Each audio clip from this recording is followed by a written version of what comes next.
بكار، موضوع كبير قوي. بفكر يعني لو اني كنت شفاف.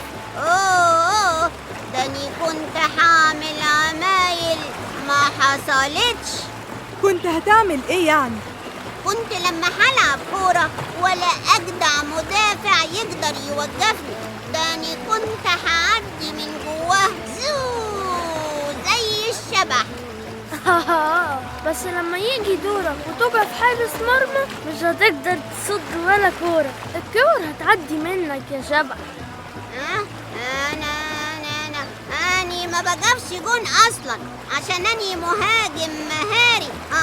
أمال إيه؟ داني حسونة. ما بلاش سيرة الأشباح دي يا بكار انت وحسونة، احنا في النيل وممكن أشباح من اللي ساكنة فيه تطلع لنا. ما تقول لهم حاجة يا عم شلالي. أشباح إيه بس؟ أنا بقالي 60 سنة في المركب ده رايح جاي في النيل، عمري ما طلع لي أشباح. ياه 60 سنة يا عم شلالي. أيوة، من وين قدكوا كده؟ ما هي شغلانة المراكب دي أنا وارثها أب عن جد، كل عيلتنا ما تعرفش شغلانة تانية. يعني انت عمرك يا عم شلالي ما فكرت تشتغل حاجة تانية؟ تبقى لعيب كورة مثلا؟ طبعا كنت بحب ألعب كورة وأنا صغير، لكن أنا بحب شغلي أكتر. المركب دي عاملة زي بيتي بالظبط. أكيد طبعا، علشان شغلانة المراكب دي بتجيب فلوس كتير. فلوس كتير منين؟ ده بياخد من الواحد مننا جنيه ونص بس. هي دي فلوس؟ الحمد لله، اللي يرزق به ربنا من حلال يكفي، بس مش هو ده السبب الوحيد. الناس دول هم السبب. المهم أخدم أهل البلد وأساعدهم يوصلوا لبيوتهم وأشغالهم. من غير المركب دي هيعدوا إزاي؟ صح، بس أنا لو كنت شفاف كنت هعدي من غير مركب. ويبقى انت بقى اللي عدى البحر وما تبلش. يا سلام، ايه الخفة دي كلها يا بكار؟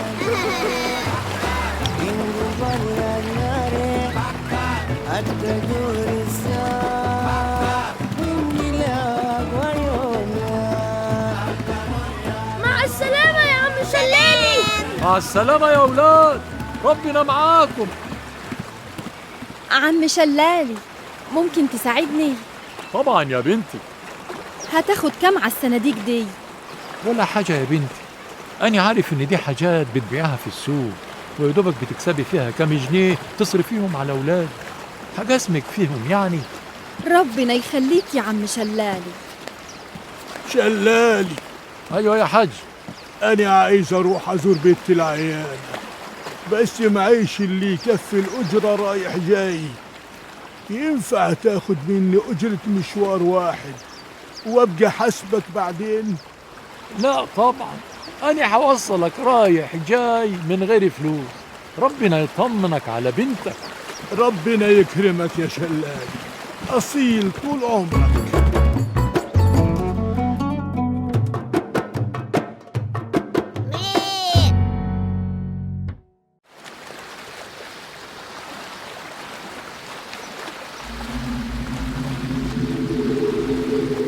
يعني انت يا زناتي مخليني سايب المحل بتاعي وجايبني لحد هنا عشان تقول لي عايز تستلف مني فلوس؟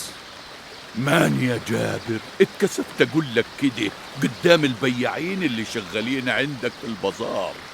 طول عمرهم بيشوفوني داخل معايا خواجات بيشتروا منك بفلوس كتير، يقوموا يشوفوني جاي استلف، انت ترضاها لي؟ وفلوسك راحت فين يا زناتي؟ السياحة ما بقتش زي الأول يا جابر، واللانش اللي كنت بعمل بيه رحلات للسياح بقى واقف زي قلته زي ما انت شايف كده. أعمل إيه طيب؟ طب ما تعمل زي شلالي كده، انقل أهل البلد في النيل باللانش بتاعك. إيه، وهي دي شغلانة تجيب فلوس؟ لا يا دوبك ملاليم. انت عارف شلالي بينقلهم بكام؟ مش أحسن ما تقعد عاطل؟ ما هو شلالي شغال وفتح بيته من الشغلانة دي اهو. لا يا جابر، أنا اتعودت أكسب فلوس كتير، ولو هنجل أهالي البلد على اللانش يبقى لازم أخد أجرة غالية. أنت هتجيب اللانش بتاعي ده للمركب التعبان بتاع شلالي برضه؟ يبقى تاهت ولقيناها. انت تشتري المركب من شلالي، ساعتها اهل البلد مش هيبقى قدامهم غيرك، وتنقلهم بالسعر اللي انت عايزه. يا سلام، وهو هيبيعه بالساهل كده؟ انا عندي فكرة هتخليه يبيع. انت توصل الناس بأجرة اقل منه، تمام؟ هتخسر في الاول، بس الناس هتسيب شلالي وتركب معاك. ساعتها شلالي مش هيلاقي شغل، وهيبقى المركب زي قلته. تشتريه انت منه، وبعدين اهل البلد ما يبقاش قدامهم غيرك، تقوم تغلي الأجرة على مزاجك وتعوض خسارتك. ده ايه ده؟ دي خطة عبقرية. مفيش حاجة ببلاش. أنا هاخد منك ربع اللي هتكسبه. واني موافق طبعا، تسلم دماغك.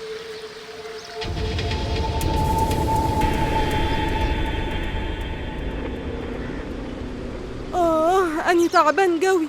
مش عارف ليه الأستاذ كان مصر إني ألعب معاهم في حصة الألعاب، ما كان يسيبنا أنام شوية. عشان هي اسمها حصة ألعاب مش حصة نوم، معمولة عشان تزود نشاطنا ونقوم الكسل. استحمل شوية يا فارس، هنركب مع عم شلالي وكلها ربع ساعة وتوصل، وابقى نام في بيتكم براحتك بقى. هو احنا اللي جينا بدري ولا عم شلالي هو اللي اتأخر؟ أني جعان وعايز ألحق الغدا. يلا يا جدعان، يلا يا جدعان، الحقوا الفرصة. اللانش السريع توصل في أقل من نص الوقت وبأقل من نص السعر. ايه الحكاية؟ ايه اللي بيحصل؟ هو في ايه؟ الفرصة الذهبية يا عالم. عدوا للناحية التانية بسرعة جدا وبأقل سعر في العالم. نص جنيه بس للنفر. نص جنيه؟ معقول؟ بس هو في ايه؟ مش عارف، الظاهر في منافس ظهر لعم شلالي. اهو عم شلالي وصل هناك اهو. وانت هتركب معاه؟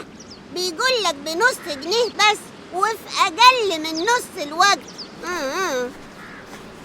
أني مش عارف ليه مش مطمن للحكاية دي. أني هروح مع عم شلالي. وأني كمان، أني أخاف أركب البتاع ده. انتوا أحرار، أني مش هضيع فرصة زي دي أبدا. معلش يا حبيبي، اللانش اتملى، كلها 5 دقايق وارجع له. 5 دقايق؟ ده سريع قوي بقى. ايه الحكاية؟ من ده يا ولاد؟ يا عم شلالي، ده لانش سريع هيوصلنا في أقل من 5 دقايق. وعارف بكم؟ بنص جنيه بس. نص جنيه. يا سلام. ايه؟ مش معقول. أني مش هستنى اللانش ده، أني هركب مع عم شلالي. وأني كمان. انت شفت سريع ازاي؟ ده مخيف جدا. يلا يا جماعة، انتوا مستنيين ايه؟ مستنيين اللانش السريع الرخيص. اهو ده اللي ما كنتش عامل حسابه.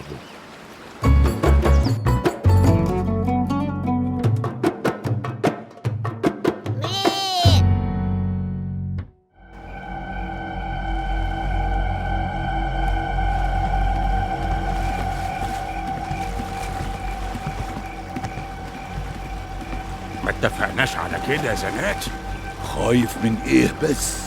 ده الحل الوحيد. شلالي ده دماغه ناشفة وكل يوم يطلع بالمركب بتاعه، لازم نخليه يبطل يطلع بيه غصب عنه. ماشي.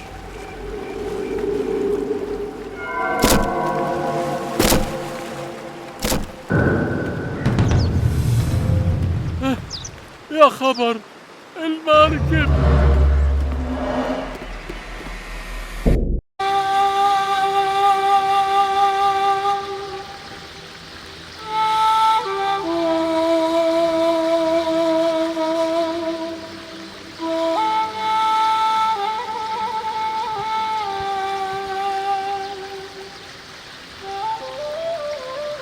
لا حول ولا قوة إلا بالله. الحمد لله على كل حال. ربنا يعوض عليك يا عم شلالي. ونعم بالله، كل شيء نصيب. كده مش هنركب مع عم شلالي لحد ما يصلح المركب بتاعته. وهنركب البتاع السريع ده، أني بخاف منه. أنا يا عم شلالي صعبان عليا جوي. بص يا بكار، مين اللي جاي هناك؟ مش ده الراجل صاحب اللانش السريع؟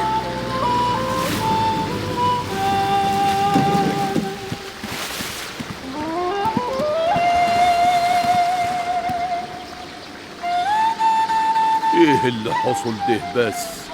دي خسارة كبيرة. معلش يا عم شلالي، معلش، قلبي معاك. الحمد لله على كل حال. طب تعالى يا عم شلالي، أنا عايز أكلمك في موضوع كده. تفتكر يا فارس الراجل ده كان معدي من هنا بالصدفة؟ يعني إيه؟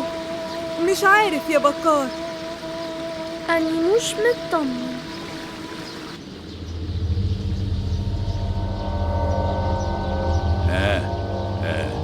قلت إيه يا شلالي؟ هتبيع لي المركب على كده؟ مش عارف يا زناتي، سيب له وقت أفكر. مش محتاج وقت، عشان انت مش محتاج مركبة خلاص. المركب بايظ وهيكلفك كتير قوي عشان تصلحه، وعشان تلاقي فلوس لازم تشتغل، والناس كلها بقت بتركب معايا. أني صعبان علي حالك وعايز أساعدك. ايه؟ وهي دي مساعدة؟ انت عايز تاخد مني المركب اللي ورثه عن ابويا؟ بس ما بقالوش لازمة. عموما فكر ورد علي. سلام عليكم. وعليكم السلام.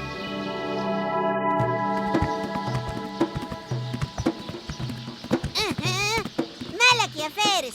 ما تمشي بسرعة عمال. رجليا مش شايلاني، عمالة ترتعش من ساعة ما نزلت من اللانش المرعب ده. خواف جوي. بس المهم يا بكار إنك وافقت تركب اللانش السريع أخيراً. أني بس وافقت عشان عم شلالي ما ظهرش خالص. ولا هيظهر تاني.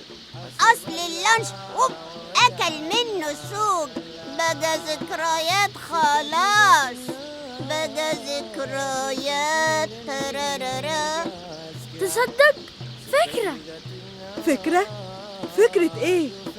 في حصة الرسم الأستاذ طلب مننا نرسم لوحة عن حاجة من ذكرياتنا السعيدة، وأني هرسم مركب عم شلالي وإحنا راكبين فيه ومبسوطين. لازم الأول أروح بسرعة أجيب ألوان وكراسة رسم جديدة. فنان جوي الواد بكار ده، كل حاجة يحولها اللوحة. يا سلام عليك يا بكار. ايه ده انت لسه رجلك بتترعش يا فارس؟ بس دلوقتي مش من الخوف، من الجوع.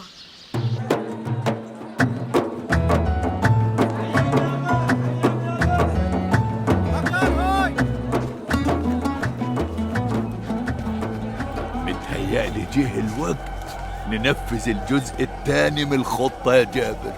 طبعا كده الناس مفيش قدامهم غيرك. هتحتكر السوق وتحط السعر اللي انت عايزه، وهيبيع لك المركب غصب عنه. وحتى لو ما باعوش مش هيقدر يصلحه. اني خليته ما بقاش نافع خلاص. بقى كده.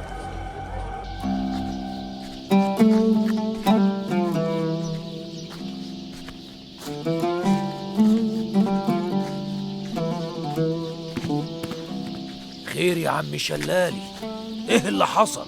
المركب يا كرم، في حد الظاهر مش عايزنا نشتغل تاني، كان بوظ المركب خالص. ليه كده؟ ليه الأذى ده؟ أنا معيش فلوس أصلح المركب، عشان كده بعتلك أخد رأيك. أنت نجار شاطر، قول لي أعمل إيه؟ أنت ما تعملش حاجة، أنا اللي هعمل يا عم شلالي. هتعمل إيه؟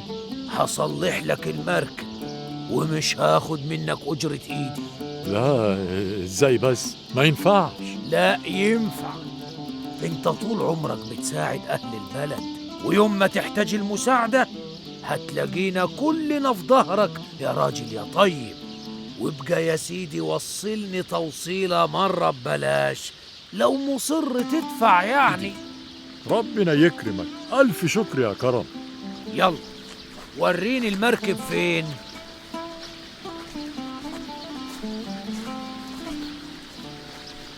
ياه، اهدى، ده هيعوز شغل كتير، بس ما تقلقش هرجعهولك أحسن من الأول إن شاء الله. اديني شهر بس. شهر؟ هقعد شهر من غير شغل؟ مش هقدر أخلصه قبل كده، محتاج شغل كتير، وكمان هيعوز مصاريف. أنا مش هاخد منك أجرة يدي، بس في حاجات لازم نشتريها. يا رب أنت المعين. هو ده اللي حصل، نتصرف ازاي؟ لازم نخلي الراجل الشرير ده يتعاقب على اللي عمله في عم شلالي واللي عايز يعمله في أهل البلد. ولو إني حبيت اللانش ده، بس أكيد بحب عم شلالي وأهل البلد أكتر، ومش هرضى حد يأذيهم. انتوا عارفين مين ممكن يساعدنا؟ مين؟ عم جردوني. احنا نحكي له اللي حصل وهو يقول لنا نعمل ايه.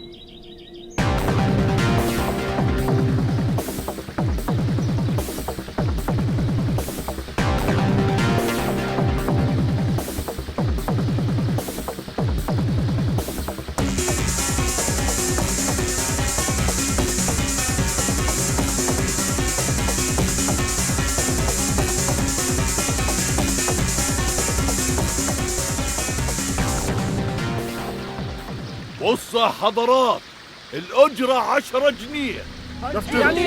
يعني دفترة زي ما سمعتوا كده، ودي أجرة الراكب. أي سبت ولا قفص ولا شنطة عليها أجرة زيادة لوحدها طبعا. بس ده استغلال. اللي مش عاجبه ما يركبش ويبقى ياخدها عوم بقى. حرام يا ربي، والله حرام. اهو ده اللي عندي، والواد اللي على كتفك ده عليه أجرة. واللي معهوش طيب؟ اللي ما معهوش ما يلزموش. لو انتوا فاكرين ايه كنت هفضل اوصلكم بالملاليم اللي بتدفعوها دي. بصوا بصوا، ده عم شلالي، يا عم شلالي، يا عم شلالي. وفي ايه اللي بيحصل؟ اللي بيعمل الخير طول عمره ربنا بيجازيه بالخير في الدنيا والآخرة. أنا مش فاهم حاجة. جردوني الله يكرمه لما لقي المركب بتاعتي هتاخد وقت عشان تتصلح، اداني مركب من مراكبه اشتغل عليها. احنا هنا بنساعد بعضينا، مش بنستغل بعضينا. ولا دي حاجة ما تفهمهاش يا زناتي؟ وانت ضحكت على الناس دي كلها، ابقى خلي الطمع ينفعك. منك لله يا جابر، مش كنت سلفتني من الأول؟ وانتوا هتركبوا معاه وتسيبوا اللانش السريع؟ دي كانت غلطة يا عم شلالي، كان لازم نعرف انه بيجر رجلنا عشان نبطل نركب معاك. سامحنا يا عم شلالي، ساعدنا الطماع ده انه يستغلنا ويأذيه. مسامحكوا طبعا، ده انتوا اهلي. يلا عشان ما نتأخرش. شكرا يا جردوني، وشكرا ليكوا يا ولاد. شكرا ليك انت يا عم شلالي، دلوقتي بس عرفت قيمة اللي انت بتعمله. طب واللانش مش هيوحشك؟ لما يوحشني هبقى العب لعبة اللانشات السريعة على التاب. ها ها ها.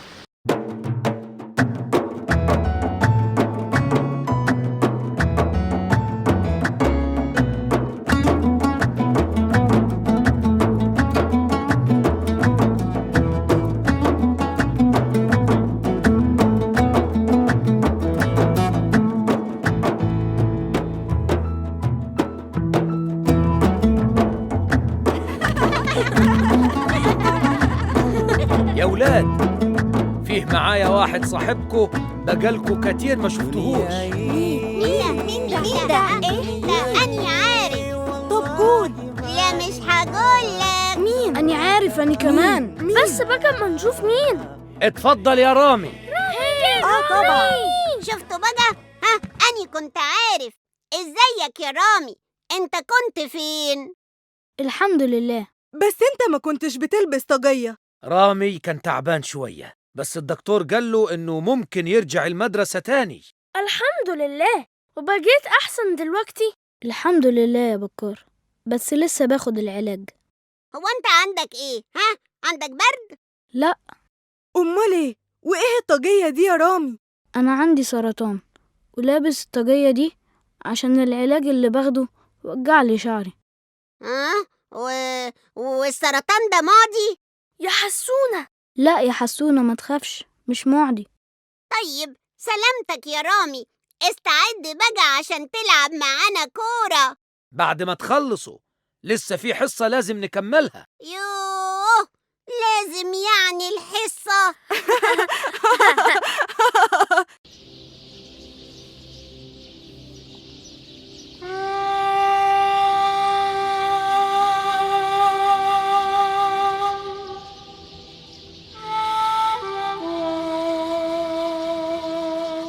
أني مش فاهم أني قلت إيه غلط.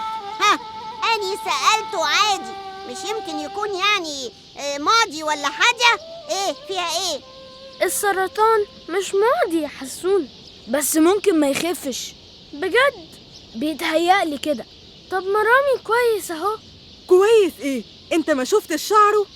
المرض اللي عنده ليه علاج عادي زي أي مرض، بس هو علاجه صعب شوية وبيطول وساعات ما بيتعالجش.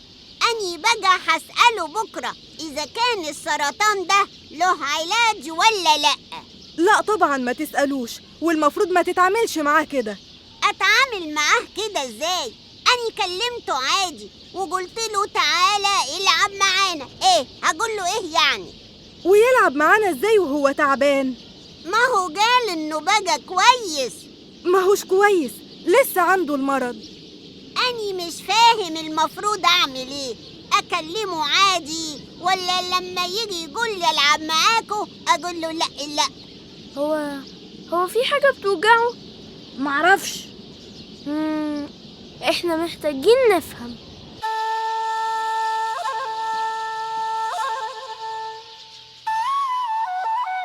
بصوا يا ولاد، السرطان مرض زي أي مرض، بس للأسف ناس كتير ما بتعرفش إزاي تتعامل مع مريض السرطان، وخصوصاً لما يبقى لسه صغير زي رامي.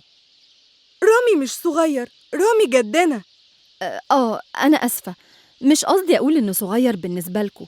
اللي بيبقى في السن بتاعكوا ده يا فارس بيبقى عايز يلعب مع أصحابه ويحس إن كل حاجة في حياته ماشية عادي. لو حسسناه إنه مريض ممكن ما يبقاش مبسوط. إحنا لازم نتعامل معاه عادي جدا ونخليه يحب الحياة علشان يقدر يستحمل العلاج الطويل. شفت؟ إيه اللي شفت ده؟ شفت إيه؟ أني ما قلتلوش أي حاجة. حسونة سأله إذا كان السرطان معدي ولا لأ. بصوا، أنا مش دكتورة، أنا أخصائية اجتماعية، لكن قريت شوية عن المرض اللي عند رامي وهديكوا فكرة عنه علشان تبقوا فاهمين. السرطان أنواعه كتير، بس مش معدي يا حسونة. خلاص ماني عرفت. والنوع اللي عند رامي اسمه سرطان الدم، بيخليه يتعب بسرعة، وده احتمال الشفاء منه كبير جدا. الحمد لله. الحمد لله. بس برضو يا ولاد لازم تبقوا فاهمين إن الشفاء ده مش بإيد حد، حسب الحالة اللي عنده. أنا عارفة إن الكلام اللي بقوله لكم ده صعب، بس لازم تبقوا فاهمينه علشان لا قدر الله لو حصل حاجة محدش يتفاجئ.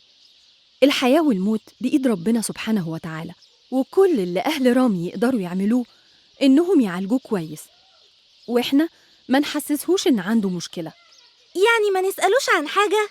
اسألوه بس مرة مرتين، مش كل شوية يعني. طيب بس هو ليه رامي بقى عيان؟ مش عارفة، بس احنا عايزين نعرف عشان ما نعياش. أسباب السرطان مش معروفة، خصوصاً لما يجي الولد صغير زي رامي. إحنا هندعيله وهو إن شاء الله هيخف. إن شاء الله يخف.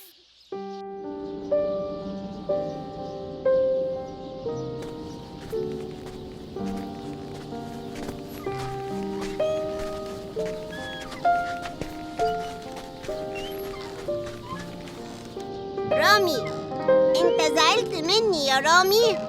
أزعل منك ليه يا حسونة؟ عشان يعني سألتك إذا كان السرطان معدي ولا لأ. لا يا حسونة، انت كنت عايز تعرف واني رديت. مش عاوز تلعب؟ ماني بلعب. ركبوا المرجحة دي مخصوص عشاني. والمرجحة دي مش بتتعبك؟ أنا آسف. على ايه؟ مس ابتهال قالت لنا ما نسألكش أسئلة كتير عشان ما تتضايقش. أني مش متضايق يا بكار، أني عارف إني عيان والدكتور فهمني الحالة بتاعتي، وأني مش زعلان خالص. المرجحة مش بتتعبني لو استخدمتها بشويش. الحمد لله أني أحسن من الأول. أقول لك حاجة؟ قول. أني بكتب كل الحاجات اللي بتحصل لي. مذكرات يعني؟ تقريبا. الدكتور قال لي أعمل كده، كل يوم بكتب كل حاجة بتحصل عشان أرجع أقرأ تاني وأشوف حالتي بقت عاملة إزاي. الحمد لله أني بتحسن على فكرة. طب ممكن أقرأ المذكرات دي؟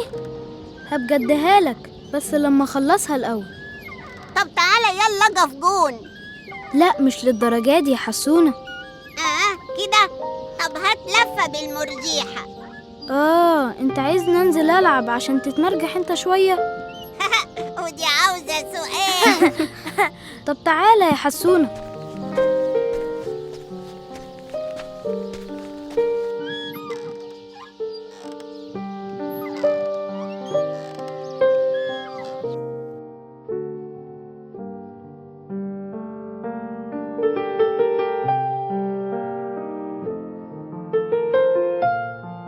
أمي. أيوة يا بكار. إيه رأيك؟ جميلة، أنت فنان. شكرا. دي هدية لمين بقى؟ لرامي. أكيد هيفرح بيها. هو رامي عيان ليه يا أمي؟ معرفش يا بكار، بس أهله ودوه مستشفى في القاهرة ورجع منها وبقى أحسن. أني هعدي عليه وأنا رايح المدرسة الصبح وأديله الهدية.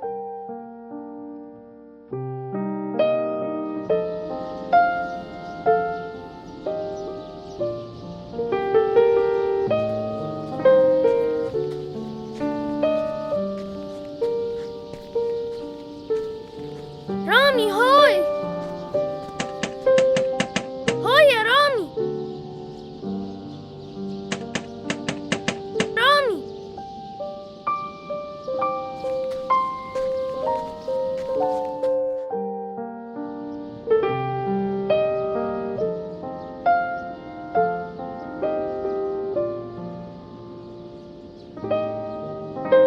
في ايه؟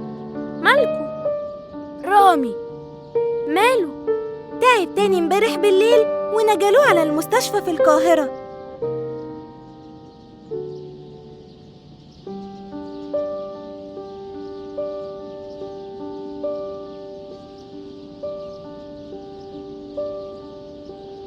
بكار مالك؟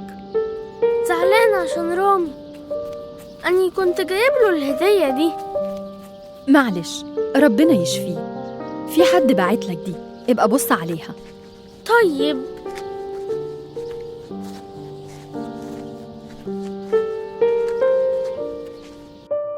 أني مش متضايق يا بكار، أني عارف إني عيان والدكتور فهمني الحالة بتاعتي، وأني مش زعلان خالص. الحمد لله أني أحسن من الأول.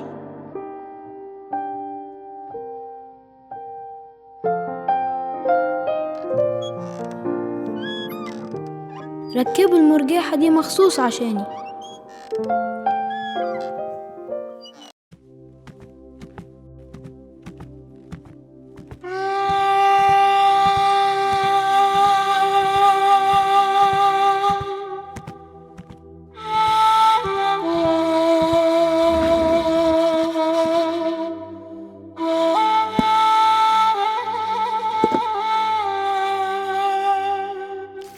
هوي بكار، دي المذكرات اللي أني كتبتها. أني كنت عارف إني ممكن أعيا تاني، وكنت جاي لهم يبعتولك المذكرات دي عشان أنت كنت عايز تجراها. هتتبسط مش هتزهق، ما تخافش.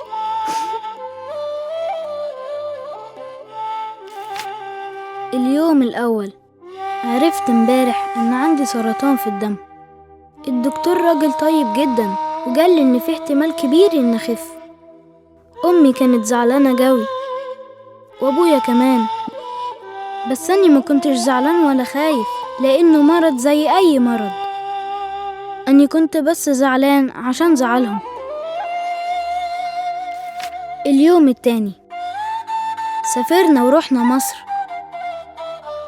الطريق طويل جوي ومتعب أكتر من المرض، واختي الصغيرة ما حستش بحاجة لأنها فضلت نايمة.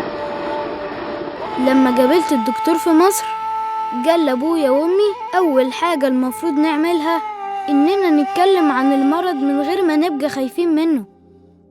اسمه سرطان مش المرض الوحش، نقول اسمه من غير ما نخاف لأننا هنحاربه، ولو خايفين منه هنهزمه ازاي؟ أني بقيت أحسن شوية، بس برضو بتعب وبزهق لما أفضل قاعد لوحدي كتير. خايف إنني ما خفش؟ لا طبعا، الحمد لله. أني بس خايف لكون ما عملتش كل اللي أقدر عليه عشان أخف، لكن لو عملت اللي عليا وسمعت كلام الدكتور وكلام أمي وأبويا ما يهمنيش بعد كده إيه اللي هيحصل. أني بدعي ربنا وراضي بأي حاجة هيكتبها لي، أكيد هتبقى كويسة. المهم إن أكون عملت اللي عليا. أصحابي طيبين جدا وخصوصا بكار. حسونا النهاردة سألني عن السرطان وبعدين اتكسف. أني مبسوط إني رجعت المدرسة، مبسوط إني وسط صحابي، ومبسوط جوي إن هم فاهمين المرض اللي عندي ومش خايفين مني ولا بيضايقوني. بالعكس، بكر نفسه يقرأ مذكراتي، وأني كنت مبسوط النهاردة وحسونا بيتمرجح بالمرجحة بتاعتي. طلعت مسلية فعلا. أني بقيت مش قادر ألعب بأي حاجة إلا دي، وهي دي اللي عجبت حسونا. دي آخر صفحة في النوتة، بس مش هيبقى آخر يوم. امبارح بعد ما رجعت من المدرسة تعبت، والدكتور قال إني لازم أتنقل على المستشفى تاني. أني مش عارف هرجع ولا لأ، بس المهم إني كنت موجود بين أصحابي وأهلي والناس اللي بحبهم. متضايق بس عشان أمي وأبويا وأختي وصحابي هيزعلوا عليا لو جرالي حاجة، وعشانهم برضو هفضل أحارب للآخر.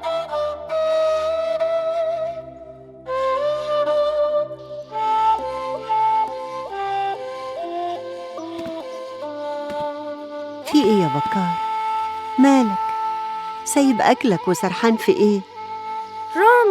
رامي يا أمي، صعبان عليا جوي. يا ولدي، ربنا عادل وعالم، وهو اللي مقدر وكاتب لكل إنسان في الدنيا دي هيحصل له إيه وإمتى وإزاي. بكار، أنت عارف إني بخاف عليك وبحبك، صح؟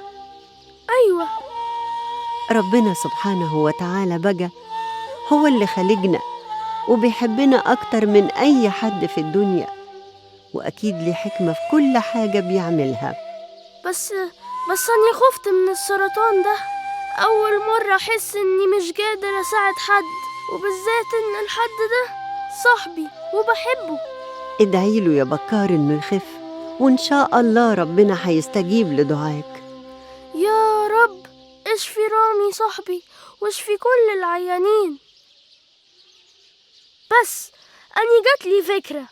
فكرة إيه يا بكار؟ مفيش حاجة في الدنيا يا أمي من غير سبب. أني هدخل على النت وأقعد أدور عشان أعرف أسباب المرض ده اللي وصلوا لها لحد النهاردة. وبعدين؟ لازم نوعي الناس بأسباب المرض عشان ما تتصابش بيه. اعمليلي شاي بحليب يا أمي، وما تخليش رشيدة تدخل عليا الأوضة. عاوز أركز جامد في الموضوع ده. حاضر يا ولدي، ربنا يوفقك.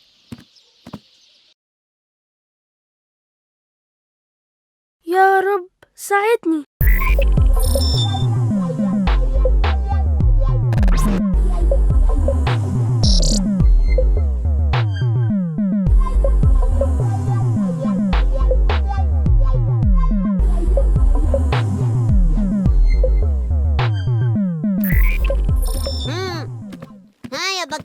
وصلت الحاجة؟ أنا جبت معلومات كتير ومهمة ورتبتها ولخصتها في نقط واضحة وسهلة عشان نعرف الناس أسباب الإصابة بالسرطان وإزاي نحمي نفسنا منه. وأستاذة ابتهال وعدتني إنها تنشر كل المعلومات دي على أهل البلد. طب يلا قولي إيه هي المعلومات دي؟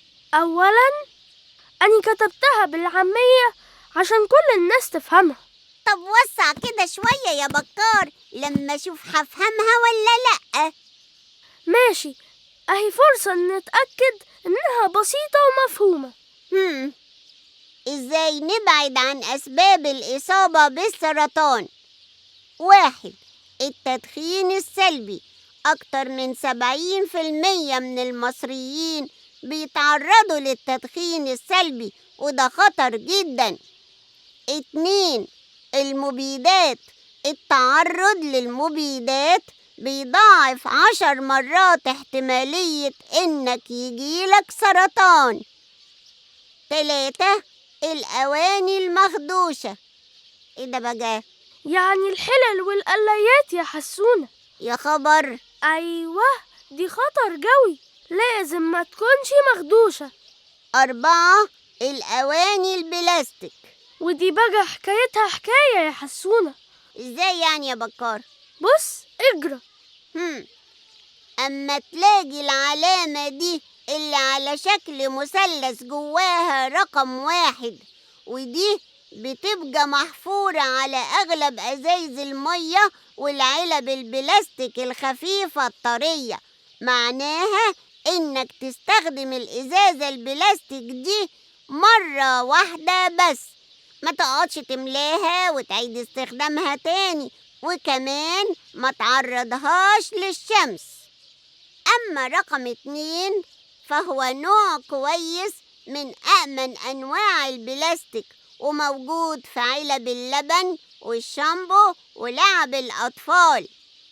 رقم 3 من أرخص أنواع البلاستيك وسام وبيكون موجود على شكل رول بلاستيك بيغطوا بيه الأكل والفاكهة، وده لازم نتخلص منه بسرعة وما نستخدموش لفترات طويلة.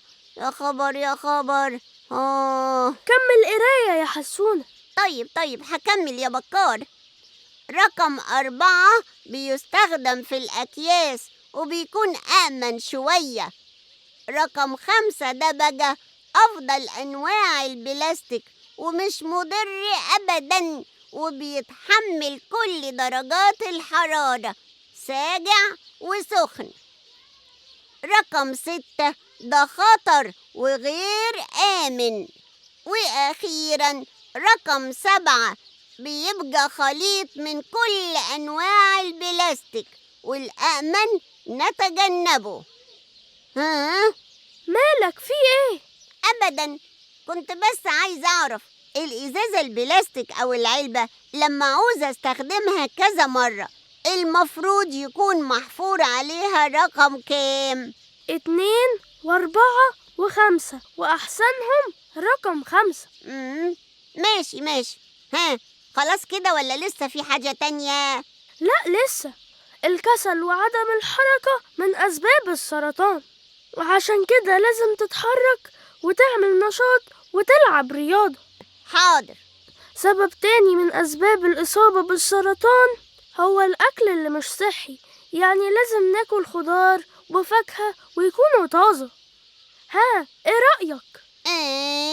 ودي عايزة كلام يا بكار، دي معلومات مهمة ومفيدة جوي. واني اتأكدت منها من مصادر كتير وكلها موثوق منها. يا رب تفيد الناس وتنفعهم. يا ولاد، النهاردة فيه مفاجأة حلوة. هو في ايه؟ انتوا هتخلونا نروح بدري النهاردة يا أستاذ؟ يا سلام، دي تبقى أحلى مفاجأة. لا يا حسونة، زميلكم وابننا العزيز رامي خف خالص وهيرجع ويبقى معانا على طول. ازيك يا رامي؟ رامي اهو. رامي جه. عامل ايه؟ ازيك يا رامي؟ الحمد لله على السلامة. عامل ايه؟ الله، فين الطاقية؟ الله، وايه الشعر ده؟ الحمد لله على سلامتك يا رامي. الله يسلمك، وحشتني يا بكار. انت عملت ايه؟ الحمد لله استجبت للعلاج وخفيت خلاص، وكتبت كل حاجة في مذكرات جديدة حابة اديها لك تجراها يا بكار. بقول لكم ايه، كفايه كلام بقى وتعالوا نلعب كوره. وروح انت بقى تمرجح. لا، أني هلعب معاكم. صحيح، ده انت خفيت، بس هتقف جول. ايه؟ اشمعنى؟ هو كده، انت لسه جاي، يبقى تقف جون لمدة اسبوع، وبعدين تبقى تلعب في الدفاع.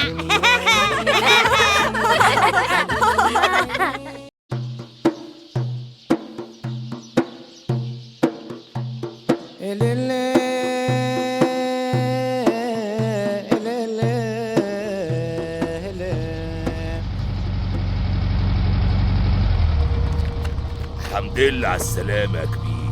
ها، ايه النظام يا عوني؟ بس ايه رأيك؟ حتة بلد من الآخر.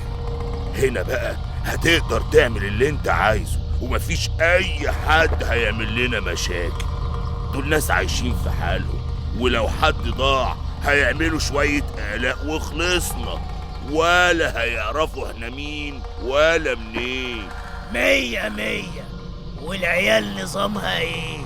البلد امان، وسايبين العيال الصغيرة بتلعب في الشوارع براحتها. قال يا قاعدين يكفيكوا شر الجايين. طب يلا شد حيلك بقى ونقي لك واد وانجز. حبيبي صباح الفل.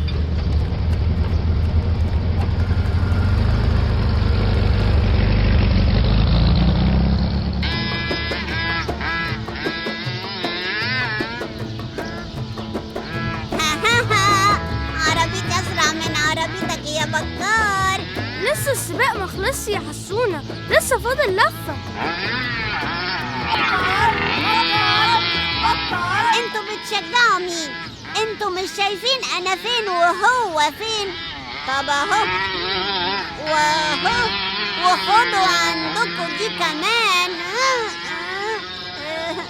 ايه ده؟ العربية مالها؟ هاي خلصت البطاريات يا فالح. يلا يا بكار، يلا يلا. بكار، انتوا بتغشوا، اني المفروض اللي اكسب. بنغش ازاي يا حسونة؟ انت اللي مش عايز تعترف انك خسرت يا حسونة. بس بقى اني متضايق، ولما حسونة يبقى متضايق محدش يكلمه. طب يلا، دور فارس وهمام في السباق. لا، أني جعان جدا ومش قادر، هروح أتغدى. بتهرب يا فارس طبعا لأنك خايف تتهزم. أهرب مين؟ روحوا هاتوا البطاريات، هترجعوا تلاقوني. سلام. ايه ده؟ انت هتروح لوحدك يا فارس؟ المسافة بعيدة، استنى شوية وهنروح كلنا سوا. لا، أنا لما بجوع ما بفهمش. استنى يا فارس. سلام بقى، شوية وجاية على طول. يلا روح يا حسونة اشتري البطاريات. يا سلام، ولا هشارك في تمنها حتى. اتسابق بيها كده يا حلو. هو انا هخسر لوحدي ولا ايه يعني ولا ايه؟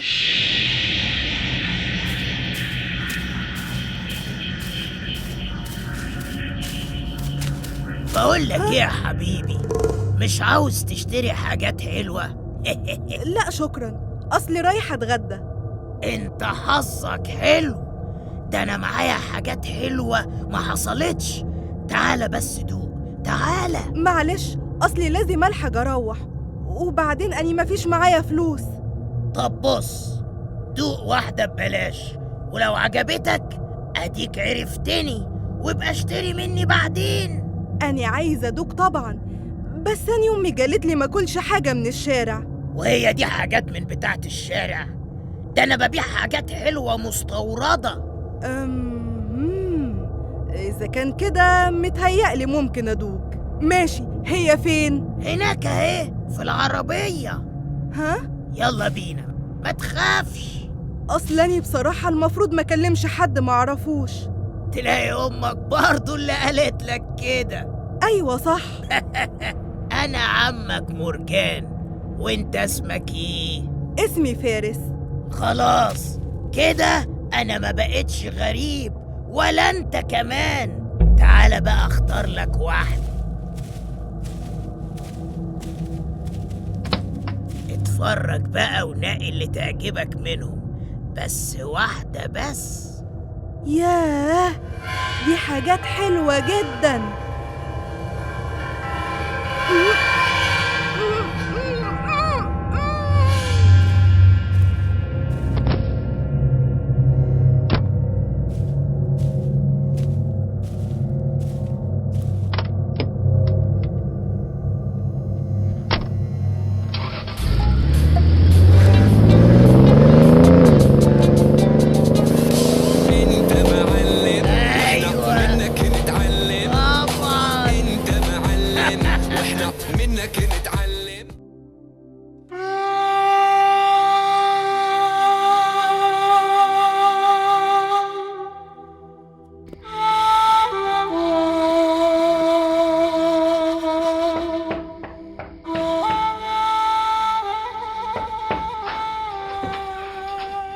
أهلا أهلا يا أم فارس، اتفضلي.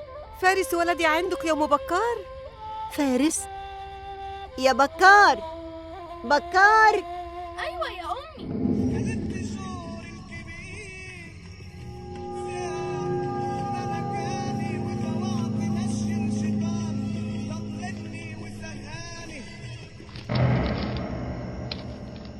بس الواد ده شكله مش هينفعني. هو انت بتراجع الاولدر مع بتاع الدليفري يا عزمي؟ قصدي يعني الواد ده اسمر، مش هيبانوا ان ابني، وكمان مش شبهي خالص. يا عم دي شكليات، هو حد مركز مع حد اليومين دول؟ سلام.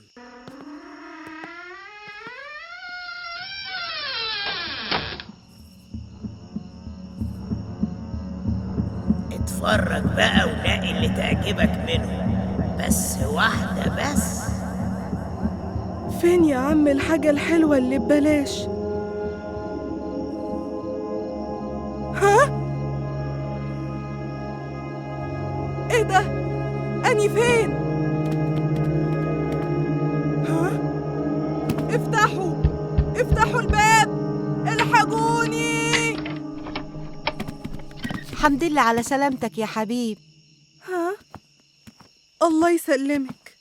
ايه يا عم النوم ده كله؟ انتوا مين؟ واني فين؟ احنا مين؟ انت اللي مين؟ وايه حكايتك بالظبط؟ مش فاهم حاجة. أني ايه اللي جابني هنا؟ يا ابني احنا لقيناك مغمى عليك على الرصيف في الشارع، حاولنا نفوقك ما فوقتش، جبناك على البيت عندنا لغاية ما نعرف حكايتك ايه. طب يلا فوق كده عشان اخدك واوديك اسم الشرطة. حرام عليك يا عزمي، ده طفل، هيبهدلوه وهيبيتوه في الحجز مع الحرامية والمجرمين. ازيك يا صاحبي؟ عامل ايه؟ صاحبك؟ انت تعرفني؟ لا، ما انا مش عارف اسمك، عشان كده بقولك يا صاحبي. أني اسمي فارس، وانت؟ انا بقى يا سيدي بيقولوا لي ايمن. يعني ايه؟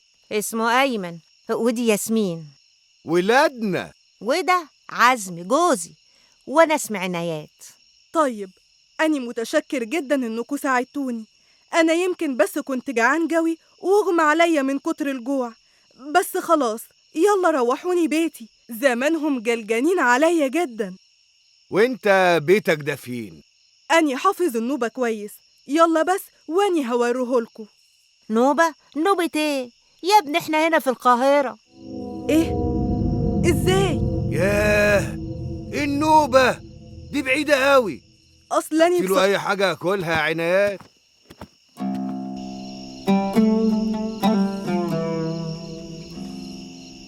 الحاجنا يا حضرة الظابط، فارس ابني ضاع، فارس ابني ضاع يا حضرة الظابط. اهدوا بس يا جماعة وإن شاء الله هنلاقيه. يعني انتوا آخر مرة شفتوه يا ولاد كانت الساعة كام تقريبا وفين؟ في الجنينة اللي بعد المعبد القديم، وكانت الساعة 4 وقال إن هو هيروح ياكل ويرجع لنا، واحنا مشينا الساعة 5 تقريبا وما كانش رجع. أيوة، وما شفناهوش من ساعتها. بص يا أم فارس، أنا هاخد منك مواصفاته ولبسه وحالا هندور عليه وهنلاقيه. يا رب يا رب، يا منجي يا رب.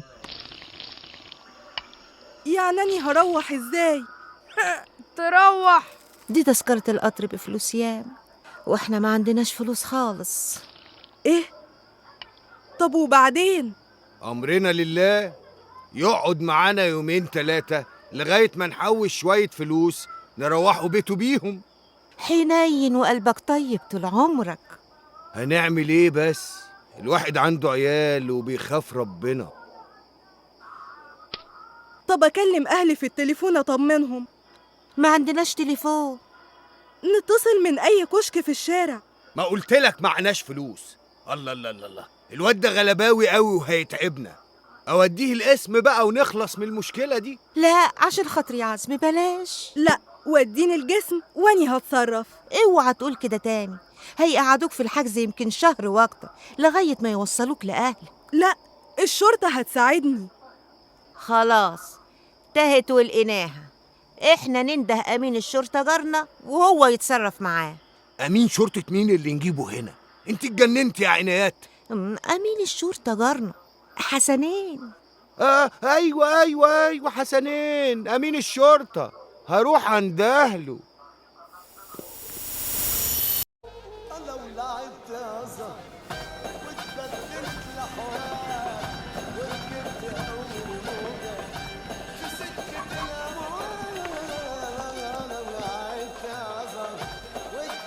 حسنين يا حسنين. مين؟ ها؟ عاوز ايه يا عزمي؟ خد تعالى عاوزك. بقول لك ايه، اوعى اتحرك وشاط من مكانه.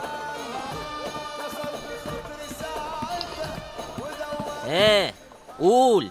عاوزك في مصلحة صغيرة. يا سلام، انت تؤمر يا نجم.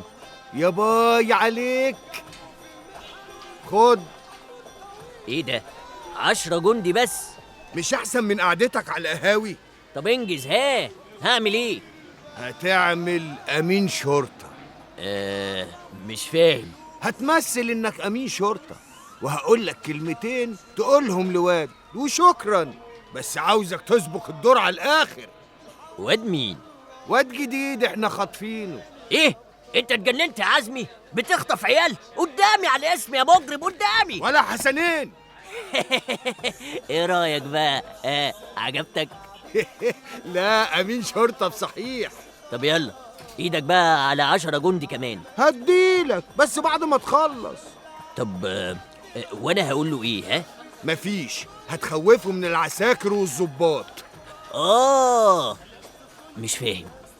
بص، طول ما هو مرعوب من الشرطة هنقدر نخليه يعمل اللي احنا عاوزينه وهنبقى في التمام. تعالى بس وهفهمك في الطريق. يلا بينا. ولا مدحت، اوعى تحرك حاجة، أنا 5 وراجع.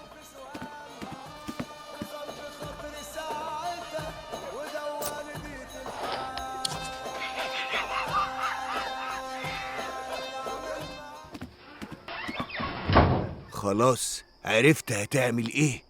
طبعا عيب عليك. اتفضل يا حضرة الأمين. أكيد الواد ده نشال أو حرامي. ايه يا عزمي؟ البيبان بتاعتكوا دي؟ معلش يا حضرة الأمين. انت ايه بقى حكايتك بالظبط؟ ده أيمن حضرتك. واسمك أيمن ايه يالا؟ انت؟ ده أيمن ابني يا سيادة الأمين. ايوه. انت بتستعماني يد؟ انت بتخمني ومستخبي وسط الناس المحترمين؟ بخم ازاي بس؟ ما انا بس ما تتكلمش خالص. انت ترد عليا ولا ايه؟ حاجه غريبه قوي. انت منين؟ بقولك؟ ارد يعني؟ لا، ده انت شكلك مجرم وقديم في الاجرام بقى. قدامي يالا، قدامي. من النوبه حضرتك. وايه الصدير اللي انت لابسه ده؟ انت بقى اللي سرقت محل الهدوم اللي في السوق اللي جنبنا من يومين، مش كده يالا؟ السديري ده كان متبلغ عنه من ضمن المسروقات. أني ما سرقتش حاجة، ده بتاعي. بالراحة بس يا حضرة الأمين. قوم يالا قدامي، قوم. القضية لازم تتقفل. يا عم عزمي الحجني. طب الهداوة بس يا حضرة الأمين. تعالى بس معايا وأنا هحل الموضوع ده. تحل ايه بس؟ تحل ايه؟ بقول لك السديري ده من ضمن المسروقات، لازم يتسلم ويتسجن لغاية ما يبلغ عن مكان بقية الهدوم اللي سرقها. وقضية بقى يعني فيها يجي 3 سنين حبس مع المجرمين والسوابق. ليه كده بس يا ابني؟ والله ما سرقت حاجة. طب خلاص تعالى بس معايا. يوه ماشي يا عزمي، عشان خاطرك انت بس. يا عم ما تعيطش، جمد قلبك كده وانشف. خد حبيب قلبي، بقولك ايه، انا هعدي عليك بقى كل يوم اخوفولك شويه. لا يا سيدي ما نستغناش، بيتهيألي مش هنحتاجك تاني اصلا. ايه كان عليا بايه بس يا ربي؟ في ايه يا عزمي؟ الهدوم اللي اتسرقت طلعت ب5000 جنيه. يا خبر، وبعدين؟ بالعافية رضي ان كل يوم اديله فلوس شغلنا كلها لغاية ما المبلغ يكمل، وهو هيروح يديهم لصاحب المحل ويقنعه انه يتنازل عن المحضر. والله ما سرقت حاجة. بقول لك ايه، انده ياخدك يعني؟ لا خلاص أني آسف. طب اسكت بقى ونام عشان تقوم فايق، ورانا شغل كتير. شغل ايه؟ بكرة هتعرف. نام دلوقتي يا حبيبي. حاضر. ايه ده؟ طب انتوا بتكفلوا عليا ليه؟ عشان انت امانة عندنا، خايفين عليك يا سيدي. بس أني بخاف أقعد لوحدي. وانت من اهله.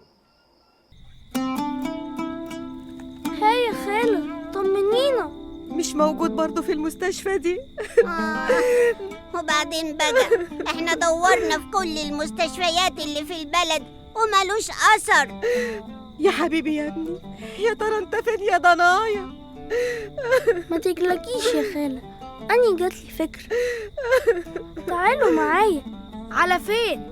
على خالي سيدون. تعالوا معايا وأني هشرح لكم.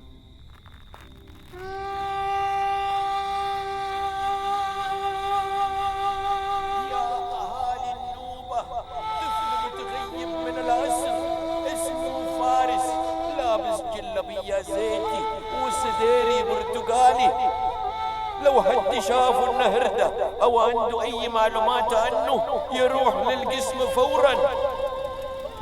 يا اهالي النوبة، طفل متغيب من العصر اسمه فارس، لابس جلابية زيتي وسديري برتقالي، لو حد شافه النهر ده او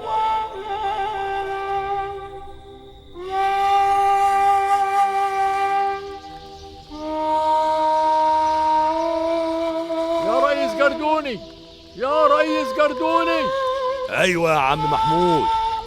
بقول لك اني شفت امبارح عربية غريبة عننا، كانت واقفة ناحية المعبد القديم، وكان راكب فيها راجل مش من هنا وعمال يتلفت حواليه. كان شكلها ايه العربية دي؟ كانت لونها اسود وقديمة، وكانت بتطلع دخان كتير وهي ماشية. يمكن الشكمان مخروم. طيب يبقى لازم نبلغ الشرطة. يلا بينا. ايه يا بكار، بتفكر في ايه؟ هقولك، تعالى معايا.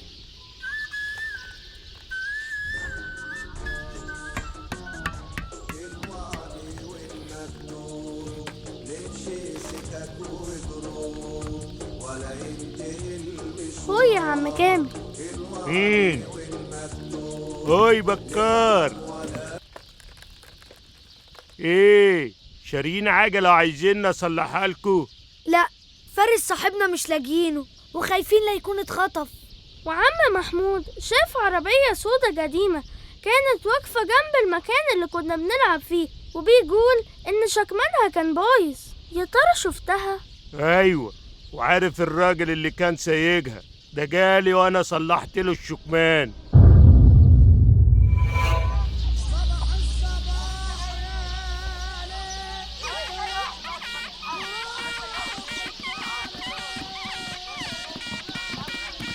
هو انت في سنة كام يا ايمن؟ سنة كام؟ في سنة حلوة يا جميل. ها؟ يعني ايه؟ يعني اسكت يا عادل لغاية ما نشوف هنلم الفلوس اللي انت دبستنا فيها دي ازاي. أني اسمي فارس على فكرة.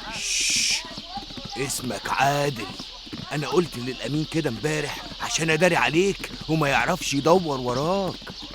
معلش، أني آسف إني سببت لكم المشاكل دي. مكتوب علينا، هنعمل ايه؟ وانتي عندك كام سنة يا ياسمين؟ يوه خلاص أديني سكت أهو.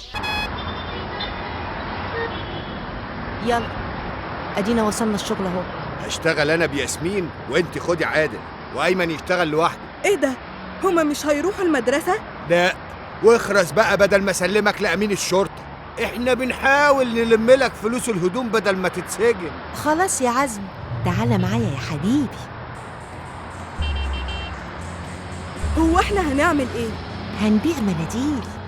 فين؟ صباحك عسل يا عسل، ساعديني ربنا يكرمك. متشكرة يا حبيبتي، معايا مناديل. عايزة أفطر الواد، ربنا يزيدك.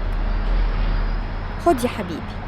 لا يا ست هاني، ده ممنوع منه، ده عيان وعايزين أي فلوس نعالجه بيها. ياه معلش، ربنا يشفيه. خد يا ماما. ربنا يفتحها عليكي يا أميرة. بس أني مش عيان. التجارة شطارة يا حبيبي. بس دي مش تجارة، ده تسول. صباحك فل يا قمر. ايه هو انا كل يوم بقى هشتري مناديل؟ عايزة افطر الواد يا ست الكل. وانتي كل يوم هتقفي لي بعيل شكل. يعني مركزة قوي معايا. يلا يا واد. أنا صلحت له العربية يا فندم، بس ما كنتش أعرف إنه خاطف الولد. معلش مش مشكلة، المهم إنك تقول لي أي حاجة أقدر من خلالها إن أوصل له. مش عارف بقى اللي أنا فاكره ده هيفيد سعادتك ولا لأ. يا سيدي قول بس اللي عندك وأنا هشوف. حاضر. بص يا باشا،